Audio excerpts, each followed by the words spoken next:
दोस्तों, आप भी यूपी बिहार से हैं और आप अपना बिजनेस स्टार्ट करना चाहते हैं हमारी कंपनी ओम विजय फैशन से जुड़ के, तो स्क्रीन पे नंबर पर कॉल करके हमारी कंपनी विजिट कर सके। नहीं जैसा चलो था शादियों के सीजन, और शादियों के सीजन में ऐसा साड़ी सब क्यों परचेज करे चाहेला।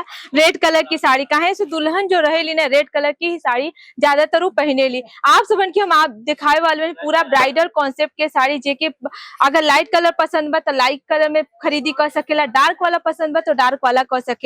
हम आप सबन के ई साड़ी दिखाते जिमी चू के ऊपर मिल जाए वाला बा, जेकर वर्क के बात करते पूरा का पूरा जरी के कॉन्सेप्ट देखे के मिल जाता है। यहाँ पे एक से बढ़ के एक साड़ियों के अंदर कलेक्शन मिल जाए वाला बा। साड़ी के साथ है यहाँ पे कुर्ती, लहंगा, पेटीकोट, अस्तर, ब्लाउज एक ही छत के नीचे मिल जाए वाला बा। लेकिन मिली कब, जब आप सब यहाँ पे विजिट करब तब। ऑनलाइन की सुविधा नहीं भाई, अगर यहाँ पे विजिट करते हैं तो बहुत सारी सुविधाएं देखे मिल जाए, जैसे रहले खैले की सुविधा, पिकअप एंड ड्रॉप की सुविधा, निःशुल्क निस्वार्थ मिल जाए वाला बा, जेकर कोई भी चार्जेस आप सबन के एक्स्ट्रा पे नहीं करे कोई। अगेन आप सबन के जिमी चू के ऊपर ये साड़ी दिखाओ थे, काफी प्यारा रहे वाला बा। जेकर वर्क के बात करे दोस्तों तो पूरा का पूरा यहाँ पे हैंडवर्क का पूरा टचअप देखे के मिल जाता। बॉर्डर पे भी देखते हैं पूरा मोती के काम और थोड़ा सा अलग ही डिजाइन में थोड़ा वर्क देखे के मिल जाता। काफी लाइट वेट के साथ साड़ी रहे वाला बा। अगेन आप सबन के ई साड़ी दिखाते हैं, जेकर ऊपर काफी खूबसूरत से डिजिटल प्रिंट के काम देखे के मिल जाता है। और पल्लू पे देखते कितना प्यारा से टसल्स के काम देखे के मिल जाता है। मात्र 20-25 हजार लगा के आप सब हमारी कंपनी से जुड़ के अपन व्यापार कर सके। नहीं जा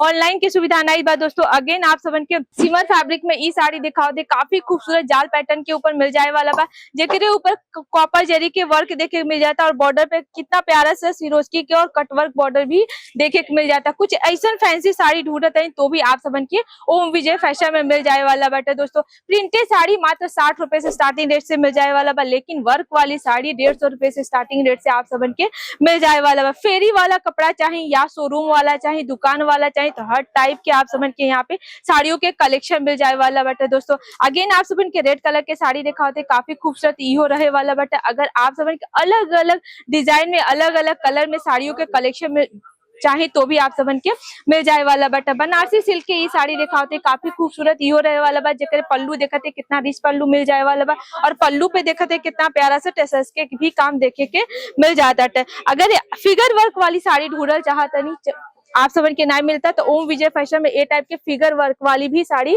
मिल जाए वाला बा। सेट के बात करें तो प्रॉपर आप सबन के 4 पीसेस के 6 पीसेस के सेट मिल जाए वाला बा। जैसे पहला नंबर पे हम आप सबन के रेड कलर के साड़ी देखो, ब्राइडल कॉन्सेप्ट के साड़ी, यही तरीके से आप सबन के अलग डिजाइन में भी रेड कलर के साड़ी मिल जाए वाला बा। 500 से ऊपर के साड़ी आप सबन के रेड कलर के अंदर मिल जाए वाला बट अगर कुछ ए टाइप के टिश्यू फैब्रिक के अंदर ए टाइप के साड़ी ढूंढते हैं दोस्तों ना, तो भी मिल जाए वाला बा। काफी यूनिक से पैटर्न देखे मिल जाए। चलिए वर्क की बात कर लिया जाए तो वर्क में देखा थे कितना सुंदर से फ्लावर के डिजाइन देखे मिल जाता, सिरोस्की के भी वर्क देखे के मिल जाता। वीडियो लंबा हो जाए यही से आप सब से विदा लेते नहीं, मिलब अगले वीडियो के साथ, तब तक के लिए धन्यवाद।